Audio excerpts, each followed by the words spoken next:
Oi gente, tudo bom com vocês? Meu nome é Larissa, esse é o podcast Fim da Semana. Essa semana em vídeo, pra quem está ouvindo no Spotify e no YouTube também, esse vídeo está disponível. Eu não ia gravar esse episódio em vídeo, mas eu vou falar de um filme que ele conquista muito pelos visuais. E aí eu achei que seria legal ter vídeo pra eu botar pedaços do filme, pra convencer vocês a verem essa obra-prima, porque foi assim que eu fui ver. Enfim, eu vou contar a minha história com o filme daqui a pouco, mas foi através dos visuais, né, que eu fui ver o filme. Eu adorei, eu acho que é o melhor jeito de vender pras pessoas, e principalmente porque é um filme que ele não é muito conhecido, ele não é muito fácil de encontrar, apesar que eu achei no YouTube ele inteirinho, com legenda em inglês, mas achei fácil ele no YouTube.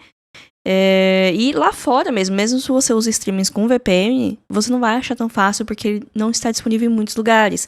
É um caso de um filme que ele teve a sua aclamação quando ele foi lançado, mas a distribuição sei lá como que ficou, e aí ele tá caindo nas areias do esquecimento, porque se ele não tá disponível em lugar nenhum, não tem como as pessoas assistirem, já é um filme que poucas pessoas assistiram, então ele, né, cai no esquecimento, né, que também é uma coisa muito do nosso tempo, né, dos streamings, que aí só tem disponível o que tá nos streamings e o que tá na vista ainda, né, porque tem coisa que tá oculta que já é difícil de achar, imagina coisa que nem no streaming tá. Mas não vou ficar fazendo suspense, porque o título do episódio é o filme, né, então não tem por que ficar escondendo temas de vocês, até porque eu comecei a fazer o roteiro pra esse episódio porque ele ia ser uma outra coisa, mas aí eu falei, putz, não, eu quero falar só sobre esse filme. Na verdade, eu fiquei pensando, nossa, faz muito tempo que eu não vejo esse filme, eu queria rever. E aí eu comecei a procurar ele, eu achei ele no YouTube, e aí eu revi. Aí eu falei, não, eu quero um episódio só sobre esse filme, porque eu entrei no hiperfoco nas últimas 24 horas sobre isso. Então, mudei a iluminação. Gostaram, meninas? Enfim, Dubla de Anjo é um filme de 2006. O título original dele é The Fall. Então, se vocês forem pesquisar, né, sobre o filme e tal, procurem pelo título original, porque eu não sei com qual distribuição que ele chegou aqui no Brasil. Eu sei que dá pra encontrar mídia física, eu encontrei mídia física dele, mas é meio que isso. Só que o título em inglês dele também é um pouquinho genérico, porque tem várias outras coisas que chamam The Fall, inclusive uma série da Netflix com Gillian Anderson e James Dornan, que eu assisti, eu acho ela muito boa. É uma das séries do começo da Netflix, eu acho que ela é de 2016, alguma coisa assim, uma série muito boa, mas não tem nada a ver com esse filme. E tem outras coisas que chamam The Fall, porque, né, é um nome meio genérico, se esperar pensar. Mas dentro do filme, ele faz muito sentido. Porque, né, The Fall, pra quem não fala tanto inglês, significa a queda. E quedas são temas recorrentes nesse filme. Mas antes de falar do filme em si, eu queria falar do diretor dele, que é o Tarsem Singh. Também acho legal trazer esse contexto de quem é o diretor, né, e como viemos parar até aqui. Até porque a produção desse filme é uma loucura. Eu entrei no buraco de minhoca de um hiperfoco de só pesquisar sobre esse filme, né? Então vamos ter muitos conteúdos aqui, né? O roteiro meio bagunçado, mas com bastante pesquisa. Então eu espero que seja melhor que o episódio de Duna 2. Tarsem Singh é um diretor que nasceu na Índia em 1961. Depois que ele cresceu, ele foi para os Estados Unidos. Ele se formou na faculdade nos Estados Unidos e trabalha nos Estados Unidos. Ele começou a trabalhar com videoclipes, tanto que ele dirigiu vários videoclipes musicais no começo dos anos 90. Inclusive, talvez o mais famoso e o mais premiado dos trabalhos dele, né, dessa época é o clipe de Losing My Religion, do R.A.M., que é um clipe maravilhoso. E nesse meio tempo ele também dirigiu vários comerciais, né, de TV, para marcas grandes. Ele acabou fazendo um nome muito grande no meio publicitário, assim, desses comerciais muito grandiosos, sabe? Coisa que passa na propaganda do Super Bowl, coisa que aparece naquelas coletâneas de melhores propagandas já feitas. Vocês lembram daquela propaganda da Pepsi do começo dos anos 2000 com a Britney Spears, a Beyoncé, a Pink, com a música We Will Rock You? É dele, assim, também. É um dos comerciais mais premiados dele. Mas essa é a vibe de comercial que ele faz e que ele ficou famoso e que ele gosta de fazer, aparentemente. No começo dos anos 2000, ele começou a ir pro cinema. O primeiro filme dele chama A Cela, que é um filme bizarríssimo, com a Jennifer Lopez, que tem uma mistura de fantasia com horror. Ele foi recebido de um jeito meio misto, porque ele é um filme de gênero, porque ele é meio esquisitão, mas é inegável a beleza do visual, como ele é inventivo no visual, como ele é plástico, bonito, etc. E ele fica meio conhecido hoje como uma bizarrice com um visual muito bonito. Dublê de Anjo é o segundo filme dele. E também, assim, na época ele foi recebido de um jeito meio misto. Mas é inegável o apelo visual que ele tem. Isso, de fato, é uma coisa que, quando falam positivamente do filme, falam do visual. A parte da história não foi tão bem recebida na época, mas eu acho que hoje, em retrospectiva, ele é lembrado com muito mais carinho do que todos os outros filmes do diretor. Porque depois disso ele fez Imortais, que é aquele filme de mitologia grega, que tem uma estética bem dourada, assim, bem saturada, e que parece coisa do Zack Snyder, porque tem uns slow motion meio esquisito, esse filme. Não sei se vocês lembram, eu assisti. Tem também aquele Espelho, Espelho Meu, que é uma história da Branca de Neve, que teve um ano que teve, sei lá, uns 5 filmes da Branca de Neve. Esse foi um deles, que é com a menina Emily em Paris, e com a Julia Roberts, e que tem os figurinos belíssimos. O filme eu não sei, não assisti o filme, mas eu acho os figurinos belíssimos, porque também é de um figurinista super conceituado, foi o último trabalho dele, ele faleceu no ano seguinte e tal. O que mais que ele tem de cinema? Esses foram que eu acompanhei, depois ele tem um filme de 2015 que chama Selfless, não lembro, e ano passado ele lançou um filme novo que chama Dear Jessie. Eu acho que esse filme, como é do ano passado, ele talvez esteja sendo distribuído agora lá nos Estados Unidos, se vai chegar em algum momento aqui pra gente, não sei. Na TV, ele tentou emplacar uma série em 2017 que chama Emerald City. Não sei se vocês se lembram disso. Eu lembro um pouquinho desse surto, mas que era uma série de fantasia que era meio que sobre o Mágico de Oz. Ele não era exatamente a mente criativa por trás, mas ele era o diretor. E mais recentemente, ele dirigiu o clipe da Lady Gaga 911. Não sei se vocês se lembram. Eu lembro exatamente o que eu estava fazendo no dia que saiu esse clipe, porque eu gosto muito da Lady Gaga, eu gostei muito do Cromática, e esse clipe eu acho um dos melhores clipes já feitos, acho maravilhoso. Tem referências do trabalho dele, e tem referências também da Cor da Romã, e tem de muita coisa. Inclusive, eu vi numa entrevista, ele tava falando, né, do filme na época que saiu Dublê de Anjo, né, ele tava falando que ele passou um tempo no Irã, e ele não falava muito bem a língua, mas ele assistia muita TV. Então, a linguagem, ele se prendia muito ao visual das coisas, né? Como o visual comunicava além da língua, né? Que às vezes você não entende a língua, mas você consegue ver uma coisa e meio que ter noção do que está acontecendo. E aí é uma coisa que ele leva pros trabalhos dele. Que agora eu não lembro do Imortais, eu não lembro dos filmes que eu vi, eu lembro de Dublê de Anjo. Dublê de Anjo é um filme que não tem tantos diálogos, tem. Mas ele te leva muito pelas imagens. As imagens também ajudam a contar a história. Se você fechar os olhos e ignorar os diálogos, você não vai entender 100%, mas você vai ter uma noção do que vai estar acontecendo. Mas vamos lá. Dublê de Anjo é um filme de 2006, que teve a sua estreia no Festival de Toronto. Tem como produção executiva o Spike Jonze e o David Lynch, que são nomes que ajudaram o filme a ganhar uma distribuição nos Estados Unidos, porque até então o Tarsem Singh ele era conhecido, mas não tanto, né? Foi um filme que teve uma distribuição mais ou menos. Ele só chegou no circuito comercial dos Estados Unidos 2 anos depois da premiere dele em Toronto.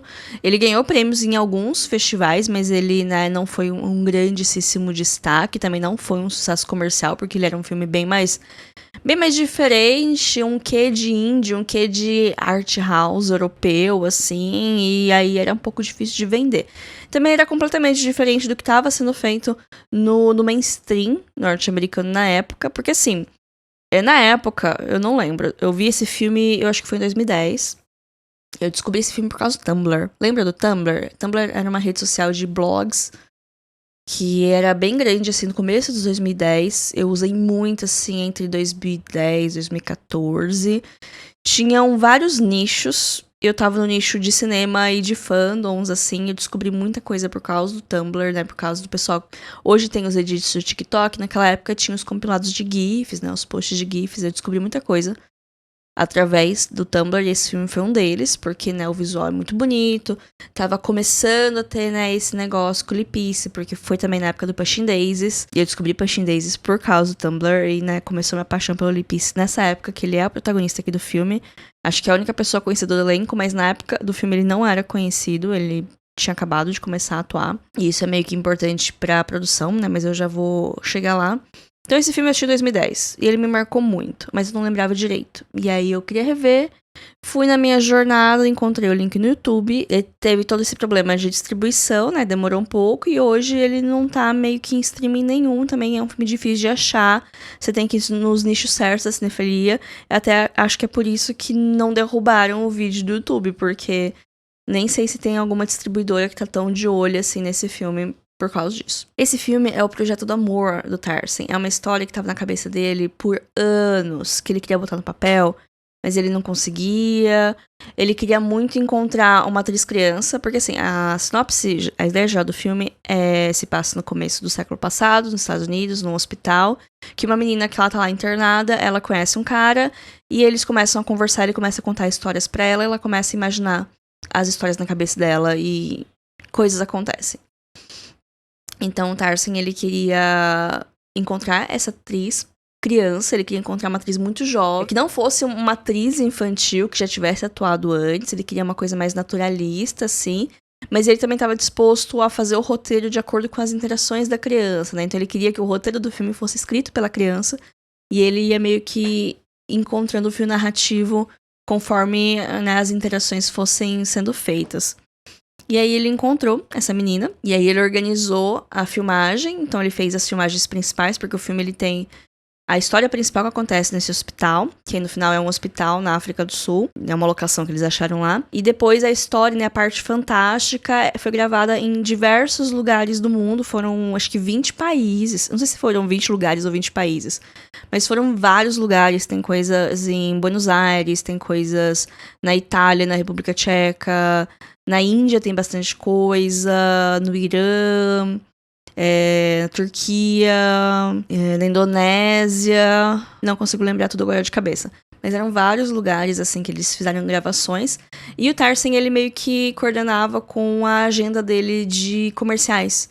Chegava lá o comercial e ele tinha uma certa liberdade criativa e também orçamentária pra fazer sugestões mirabolantes, tipo, que tal a gente gravar esse comercial nas praias de Bali? Vai ser legal. Aí o pessoal, não, realmente vai ser ótimo. E aí ele ia com a equipe dele, gravava o comercial, aproveitava a mesma equipe e gravava pedaços do filme que iam se passar ali naquela ilha, naquele lugar específico. E aí eu reaproveitava o elenco, porque o elenco tem várias pessoas que fazem vários papéis e meio que faz sentido dentro da narrativa, enquanto que tem algumas pessoas que estão em alguns lugares e não estão em outros. No final, tudo casa com a narrativa. E ele gravou nesse processo que demorou anos, assim, ele gravar várias partes. Mas teve a gravação principal, que é a parte do hospital, que ele gravou tudo em 12 semanas. E ele gravou tudo em ordem cronológica, pra criança ter a sensação de continuidade na história que ela tava contando. E também pra gente perceber a evolução da menina. Porque no começo, ela tá sem dente. Tipo, é uma criança que ela perdeu o dente de lente caiu. E aí vai crescendo, conforme vai passando o tempo, o dentinho dela vai crescendo, você vai vendo essa mudança. Teve toda uma grande encenação pra tirar uma naturalidade da atriz, que assim, eu sou um pouco questionadora de atores que usam o método e que não saem do personagem, ou de diretores que usam coisas extremas pra tentar puxar uma reação mais extrema de um ator, que nem o Kubrick adorava fazer, ele adorava maltratar o elenco dele pra tirar uma reação mais genuína. Nesses casos, as coisas ficam um pouquinho mais complicadas, né? A gente tá quase falando de abuso... Não, a gente não tá quase, a gente está falando de abuso moral. Aqui, o que ele fez é um pouco diferente disso. O que ele fez? Ele escolheu um ator, achou o Lee Peace, aí ele já tinha feito acho que um outro filme, mas ele não era um ator conhecido, ninguém conhecia ele. Ele falou pra todo mundo que ele tava de cama, porque o personagem do Lee Peace, ele tá no hospital porque ele é um dublê de cinema que sofreu um acidente. E aí ele tá paralisado, ele não consegue mexer as pernas, ele tá de cama, não sabe se ele vai conseguir voltar a andar, se ele vai conseguir voltar, né, a trabalhar. Todo mundo acha que ele é uma pessoa que realmente não tem movimento das pernas. E a menina tá lá e ela não sabe que é um filme. Ela acha que é um documentário, vão filmando, só que mesmo assim eles dão um jeito de esconder câmera, de esconder iluminação pra ela não achar que, tipo, é um teatrinho, que ela precisa, né, ser um teatrinho. Ela acha que aquilo é verdade mesmo. E eles fazem 1000 malabarismos pra que ela ache que é de verdade, a chegar ao ponto de que a maioria das pessoas que estavam lá não sabiam que o Lee Peace era um ator que conseguia andar normal. As pessoas achavam que realmente ele tinha alguma questão ali. E aí, com isso, eles conseguiram gravar a interação dos dois, né? Porque o coração do filme é a interação do Lee Pace com essa menininha, que ela é uma imigrante romena, que os pais acabaram de se mudar para os Estados Unidos. Tanto que ela é a única que fala inglês, né? Tem algumas cenas que ela precisa ser intérprete pra mãe dela. E a menina mesmo, no começo do filme, ela não sabia falar inglês, ela foi aprendendo a falar inglês conforme o filme foi acontecendo, foi pegando os trejeitos do pessoal, tanto que teve uma hora que o diretor precisou se afastar um pouco dela, porque ela tava começando a falar inglês com sotaque indiano, igual o dele. Então, eu acho interessante quando essas coisas acontecem, assim, tem essa naturalidade que envolve toda uma engenharia por trás, mas que tem um resultado interessante. Aí, a história foi meio que surgindo dessa interação, e aí depois ele foi, né, com a magia da edição, cortando uma coisa, cortando outra, e coordenando com as histórias que ele já tinha mais ou menos, né, planejada, porque qual que é o rolê? Essa menina, ela tá lá porque ela machucou o braço, que ela tava colhendo laranjas, ela caiu, e ela tá com o ombro aqui paralisado, né? Ela tá meio com a mão assim. E o Lee Pace, ele é um dublê. E ele também tá numa situação que ele acabou de passar por um término um pouco traumático, né? A namorada dele deixou ele. E aí ele tá muito triste. Inclusive, gatilho, né? Alerta de gatilho pra depressão e tentativa de suicídio. É um filme um pouco melancólico, apesar de tudo. Então ele tá triste, ele tentou esse stunt, né? Que eles chamam, né? Esse negócio de dublê, e ele se machucou muito feio. Caiu de uma ponte, ele também caiu, então a queda dos dois conecta os dois de certa forma. Só que ele tá muito melancólico nesse hospital e, tipo, ele não quer mais viver. Eles se encontram casualmente, a menina fica andando pelo hospital, interagindo com os outros pacientes, né? É uma criança no hospital, ela entende, mas não entende. Mas entende mais do que a gente acha que ela entende, mas ao mesmo tempo ela não compreende as complexidades, né? Acho que é isso. E aí ela encontra com ele, e o nome da menina é Alexandria. Aí ele, pra puxar papo, fala, você sabia, né, que seu nome vem do Alexandre o Grande? Aí começa a contar pra ela. E aí ele meio que começa a contar histórias pra ela, pra conquistar a confiança dela, pra que ela vá pegar uns remédios pra ele ficar um pouco mais, como posso dizer? Pegar morfina pra ele, né? Aí vocês têm o contexto, vocês entendem aí o que vocês querem entender. Porque o filme também tem um pouco disso. Ele vai começando a contar a história. No começo ele vai meio que contando, ele vai pegando coisa do filme que ele tava fazendo, né? Que no começo a gente vê um pedaço do filme, né? Um acidente que levou ele pro hospital, e no final a gente vê um pouco mais também do filme. Então você percebe que ele vai pegando, tipo, fragmentos da história do filme pra contar uma história pra ela, criança é curioso, você começa a contar e você vai inventando e a criança fica, nossa, meu Deus, que história legal. E ela fica imaginando, e a gente vê a imaginação dela. A gente ouve ele contando a história e a gente vê o que ela imagina. E aí acontecem algumas discrepâncias. Por exemplo, ele vai descrever um homem e ele fala que ele usa a palavra Indian, que é índio, né? Porque no filme que ele tava fazendo era um filme de faroeste, então tinha um nativo americano lá. Só que ela entende Indian como indiano, porque ela tem um cara que mora na fazenda que ela mora, que é indiano. Então ela imagina esse cara. Então tem essas coisas que, tipo, às vezes ele fala uma coisa, porque na cabeça dele é uma coisa, na cabeça dela é outra. Então a gente escuta ele, e dependendo do contexto ou com o tempo a gente entende que ele tá falando de uma coisa, e a gente vê na cabeça da outra coisa. Ou várias outras coisas que a gente vê no mundo real.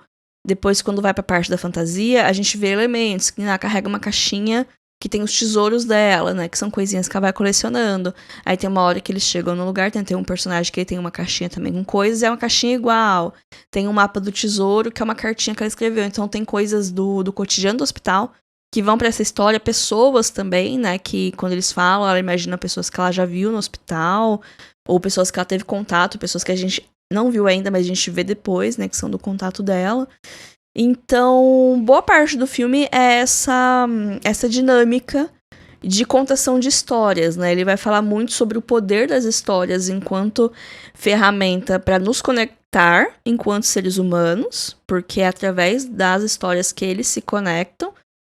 E também sobre o poder das histórias para manipulação, porque no final do dia ele tá querendo manipular ela para pegar os remédios para ele. Só que também tem a parte de que não importa o quão a gente esteja no controle da narrativa, a gente ainda não tem controle sobre como a outra pessoa vai entender o que a gente tá falando. Ou como ela vai interpretar essa mesma informação. Então tem um pouquinho de tudo isso no filme. Ele vai falar sobre o poder das histórias e todas essas complexidades. Tanto a parte de conexão quanto a parte de disrupção de ruído, né? E eu adoro filmes sobre histórias. Eu acho que é uma coisa que me pegou, que eu não lembrava muito da primeira vez que eu vi, né? Eu lembrava do visual, eu lembrava que eu não tinha gostado muito da história. Mas hoje eu revi e eu gostei muito mais da história do que eu lembrava, porque tem todo esse negócio da conexão que a gente tem através das histórias e também da percepção diferente que duas pessoas num mesmo lugar, mas com vivências diferentes, vão acabar tendo. E também tem um pouquinho de cinema, porque também adoro, se passa muito no começo do século XX, tem cinema mudo, então tem algumas coisinhas assim de cinema mudo, às vezes até um pouco de ceticismo de pessoas mais velhas sobre, isso aí é uma moda, isso aí, né, já o pessoal cansa disso e tal. E estamos aqui 100 anos depois falando de cinema, né, e da magia do cinema e como ele pode conquistar a gente ou fazer a gente sentir coisas diferentes, né. Então é um filme bom por causa disso. É um filme melancólico, ele, né, tem momentos alegres, tem momentos tristes, a conclusão dele... Não vou dar grandes spoilers, mas não é uma conclusão triste, mas também não é um felizes para sempre, é uma coisa um pouco mais realista, um pé mais na realidade com um quê de fantástico, talvez, uma idealização de algumas situações, mas é um bom filme, eu gostei muito de rever ele, eu aumentei a minha nota, eu tinha dado 4 estrelas, no Letterboxd eu coloquei 4 estrelas e meia, entrou pro meu hall de favoritos, quer dizer, já tava, mas só se solidificou, né? Tem o Lipice, já falei isso, mas eu acho sempre bom frisar, porque eu gosto muito dele. E, né, quando eu vi, eu tava num momento muito específico da minha vida, que eu via um ator, eu gostava de um ator, eu queria ver tudo que aquele ator tava. Então foi a época que eu vi Pushing Daisies. Agora, assim, eu não acompanho tanto a carreira dele, porque eu não tenho muito saco pra ver Fundação. Queria ter gostado mais de Fundação. Eu comecei a ver Fundação só por causa dele, que é a série do Apple TV Plus. Eu achei interessante, mas eu confesso que eu achei complicado demais pra minha cabecinha e resolvi deixar de lado. Quem sabe em um outro momento, né? Mas enfim, Dublê de Anjo é um filme difícil de achar. Mas que nem eu falei, se você pesquisar The Fall 2006 no YouTube, vocês acham o filme inteiro com legenda em inglês.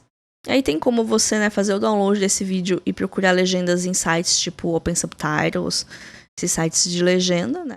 Ou se você tem uma compreensão intermediária ou avançada do inglês, dá pra ver, né? Que nem eu falei, é um filme que tem bastante diálogo, porque tem essa parte da história, mas não é uma coisa que é 100% dependente dos diálogos pra você entender. Ele também tem várias dicas visuais que ajudam bastante a compreender a história e também, né, as nuances da história. E aí eu já tava encerrando, mas aí começou uma barulheira aqui, então eu acho que é o momento indicado pra eu encerrar esse episódio. Sigam a gente no Instagram, @filme.da.semana, onde sempre tem novidades, notícias e tudo mais que tiver passando pela minha cabeça. A gente também tem um e-mail pra contato, que é o podcast filmedasemana@gmail.com. É um e-mail pra contato, se quiser falar comigo e não tem rede social. Também é uma chave Pix, caso queira fazer alguma contribuição com o meu trabalho. E se você vê esse filme por minha causa, me dá um oi, porque eu vou ficar muito feliz de mais pessoas descobrirem esse filme, que eu particularmente acho que é uma obra-prima do cinema, assim. Assim, tem filmes melhores, claro, mas é um filme que eu gosto muito, ele foi muito especial pra mim numa época, e eu fiquei muito feliz de rever e aí gostar ainda mais dele depois de todos esses anos. Mas é isso, fiquem bem, até semana que vem. Tchau, tchau.